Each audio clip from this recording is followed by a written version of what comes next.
Hello, can you hear me? And thank you.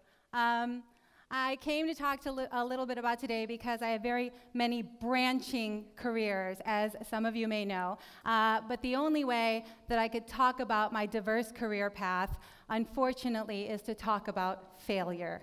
So that is what I'd like to discuss today, the facets of failure. When I was young, failure was very simple to define.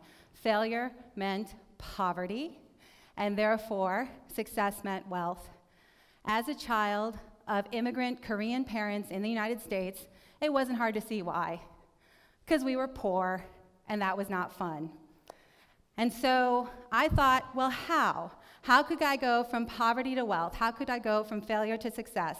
And back then, the Wolf of Wall Street movie was not out yet, and so I thought, well, I would just try. I would try really, really hard and get a good job, and that is it. That's how I would do it.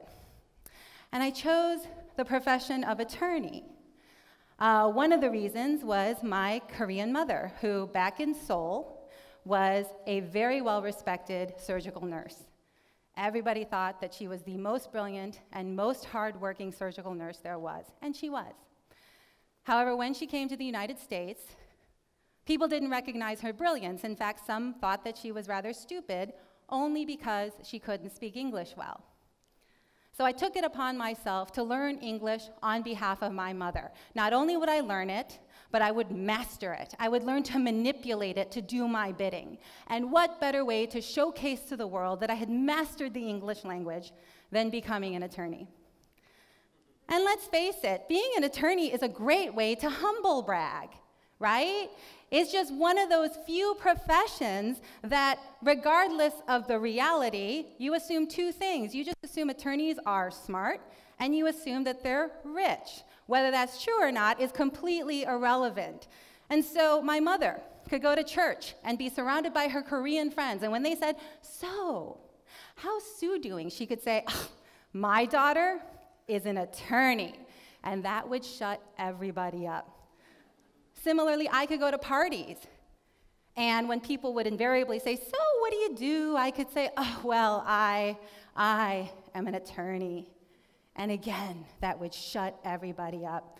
Even when I was an English major in college, and folks would ask, why? Why would you be an English major? I could have told them the truth. I could have said I loved literature. I could have said that I could read before I could speak. I could have said that I was a published author at 8 years old. But instead, I would say, I'm going to law school. And that would shut everybody up. So I did. I went to law school. And there I learned another facet of failure, actual failure. As in failing grades, as in permanent academic probation, as in failing the bar, having to take that again, as in fired from every single job I'd ever had. I remember a particularly low time. I'd just been fired, and I got a temp job out in the suburbs. And I'd hurt my leg, so I had to get this air cast from Walgreens because I didn't have health insurance. And every day, I'd have to drive to work with my left foot. And I just think it's so funny when people hear like, oh, you know, it's so dangerous to drive in Doha. It's so dangerous to drive in Doha. And I'm sitting there going, have we met? And at this part-time job, all I wanted was a full-time job. And back in the olden days, you couldn't just ping out 1 million resumes at a time through the internet. No, back in the olden days, you had to buy very expensive vellum stationery with matching envelopes and expensive postage stamps. And every day, you would just throw out your resume and cover letter to the world, hoping and praying that somebody would call you back. And during this time, my vision of failure changed again. Failure was not about rich or poor. Failure was walking to your desk and seeing 8 stuffed Redwell files and having no idea who put them there and having no idea what to do with them. Failure was watching all your fellow associates busily billing 2,000 hours a year as you sat helpless and hopeless and lost at your desk. Failure was being called into the partner's 800-square-foot office and being screamed at about how stupid you are with this door standing wide open. Failure was scheduling a time to cry every night at 9 and never missing a single appointment. During this time, my vision of success changed as well. Success meant one thing and one thing only. Success meant I could go to work and do my job. A simple thing, a simple thing. And then I got it. I got a job in commercial real estate brokerage, and I am convinced to this day the only reason I got that job was because the guy who hired me used to be an attorney. I had no idea what to do, and it showed. Talk about failure. I was an abject failure at this job, and they should have fired me, and thank goodness they didn't. And then one day I noticed I wasn't asking 1,000 questions. I was asking like 500, but I wasn't asking 1,000. And then one day, I got praise on a project. And then one day I got a bonus. And then I started making friends because I thought I'd be around for more than a week. And then I got this call from a competitor who offered to double my salary. Well, now I'd reached the pinnacle of success, right? I could do my job, I was making bank, and even my mother, who couldn't brag that I was an attorney anymore, even she was happy for me. And we both decided I would stay at that job until I dropped dead.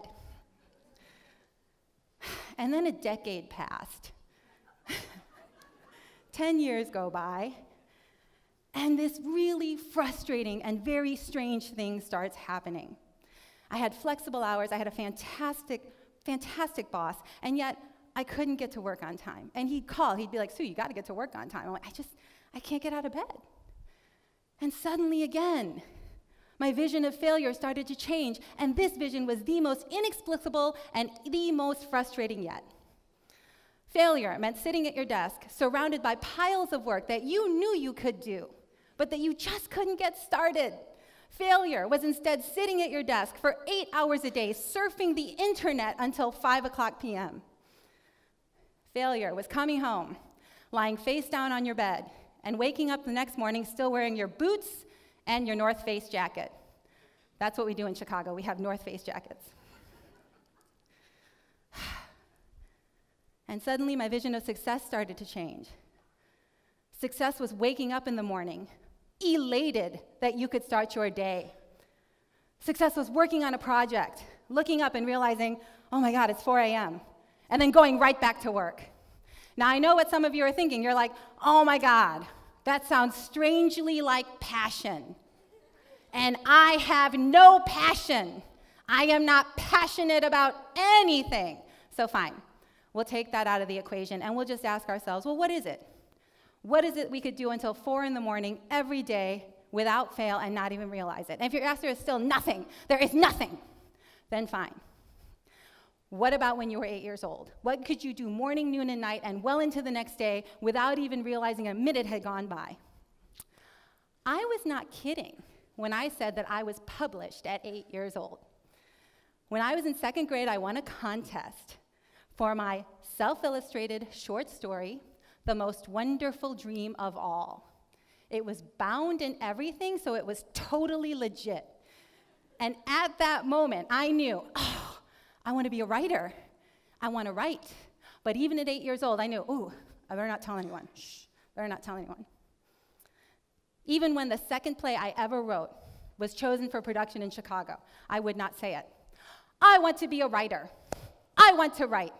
It sounds so obnoxious, doesn't it? At best, people will laugh at you. Ha ha, you and a million other people, right? At worst, they will be deeply offended, and they will not be afraid to tell you why they're offended. And so you keep it inside, and you deny it exists. And then one day, that passion is gone. I was an English major when I was in college, and folks would always ask, what are you going to do with that? And I would say, I'm going to law school, and that would shut them up. Imagine their reactions if I said, well, I'm a playwright, and someday I'm going to teach writing at one of the most prestigious universities in the world. Don't you just feel the irritation? the mockery, the hatred. And yet our success is not defined by other people's hateful reactions. Our success is not defined by how you can humble brag at cocktail parties.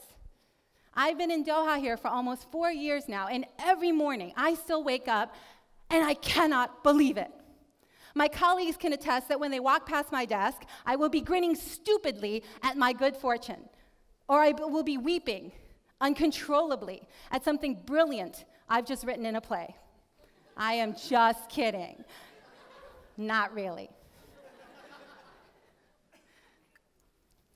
And I know a lot of you are sitting out there going, there's no way I am going to follow my passion instead of going to law school or med school or engineering school. And your mother's sitting next to you going, that is exactly right. There is no way.